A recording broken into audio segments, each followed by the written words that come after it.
నమస్తే అండి, welcome back to my his world. పూల మొక్కలతో ఉన్న టెర్రస్ అయినా బాల్కనీ అయినా చూడటానికి ఎంతో అందంగా ఉంటుందండి, ఆహ్లాదంగా ఉంటుంది. అది చూస్తుంటే మనం మనసు ప్రశాంతంగా ఉంటుంది. అయితే ఈ పూల మొక్కలు పెంచాలంటే మనం కొంచెం కష్టపడాల్సి వస్తుందండి. ఇప్పుడు పూల మొక్కలతో పాటుగా ప్రతి నర్సరీలో కూడా ఎర్రమట్టి, కోకోపిట్టు అటువంటివి అమ్ముతూ ఉన్నారు. ఇప్పుడు ఒక 10 కేజెస్ కోకోపిట్టు అట్లాగే ఒక 10 కేజెస్ ఎర్రమట్టి తీసుకొచ్చాము. ఈ రెండింటిని బాగా కలిపి మనం కుండీల్లో రెడీగా ఉంచుకుంటే ఏదైనా మొక్క తెచ్చుకున్నప్పుడు పెట్టుకోవడానికి వీలుగా ఉంటుందండి, రెడీగా ఉంటాయి కనుక. అయితే ఒట్టి ఎర్రమట్టితో మనం వేస్తే మట్టి అంతా గట్టిగా అయిపోయి నీరు పీల్చుకోదండి మనం వాటరింగ్ చేసినప్పుడు.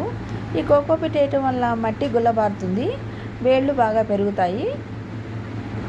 మామూలు మొక్కలైతే పక్కన పిలకలు బాగా రావడానికి అవకాశం ఉంటుందండి. ఈ రెండింటిని బాగా కలుపుకోవాలి.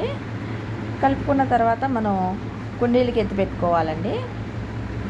అయితే నా దగ్గర పాత కుండీ ఉంది, అందులో లిల్లీ మొక్కలు ఉండేవి. ఆ లిల్లీ మొక్కలు ఎండిపోతే అవన్నీ కూడా తీసేస్తున్నామండి. అది కూడా వేళ్ళన్నీ చూసారా ఎలా ఉన్నాయో. అలాగే ఎండిన వేపాకు, ఇది మనకి వేపాకు వీలుగా దొరికినప్పుడు వాటిని తీసుకొచ్చి ఎండపెట్టి రెడీగా ఉంచుకుంటే ఇలా మట్టి కలిపినప్పుడు దానిలో వేసుకోవచ్చండి. లేకపోతే ఆ కుండీల్లోనే, పూల కుండీలు ఉన్న వాటిలోనే పైన కొంచెం వేపాకు వేస్తే ఆ పురుగతి పట్టుకునే ఉంటాయండి మొక్కలకి.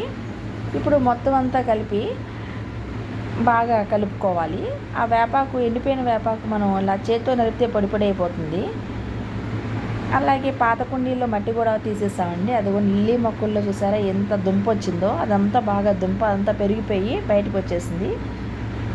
ఇప్పుడు మనం వేపాకు, కోకోపిట్టు, ఎర్రమట్టి మొత్తం అంతా బాగా కలుపుకున్నాం కదండి. అది కలుపుకున్నదంతా మన ఈ కుండీలోకి ఎత్తి పెడుతున్నాను.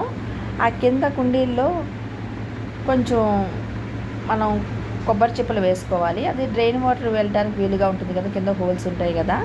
ఇదిగోండి ఇట్లా అయితే కుండీల్లో రెడీగా మట్టి పెట్టుకుంటే మనం మొక్క తీసుకొచ్చుకున్నప్పుడు వెంటనే పెట్టుకోవడానికి అవకాశం ఉంటుంది.